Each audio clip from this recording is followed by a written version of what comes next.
Are we expecting him to mend fences or escalate tensions at this point?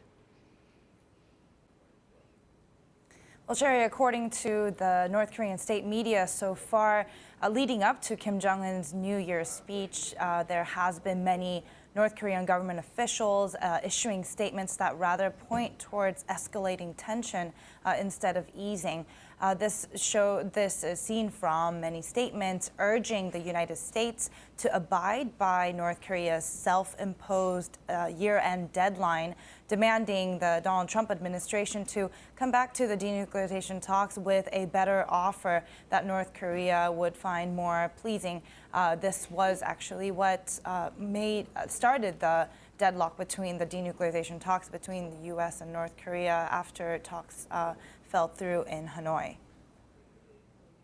In terms of the future of denuclearization talks with the U.S., what options does Kim have here? Because his definition of denuclearization is dissimilar to the one held by the U.S., right? Indeed it is, and that definition of denuclearization in itself was actually one of the biggest contingency points between the U.S. and North Korea, and they have failed to agree on how they will define denuclearization and how they will define process in terms of denuclearizing. The options that Kim Jong Un has, one of them is breaking a moratorium on launching ICBMs as well as conducting nuclear tests. Another option is conducting tests for satellite launching. And a lot of these tests have been hinted by North Korea's state media.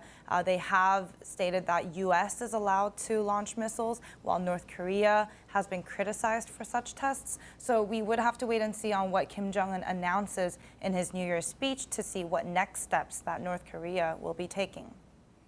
What have we heard so far from North Korea's Party Central Committee meetings?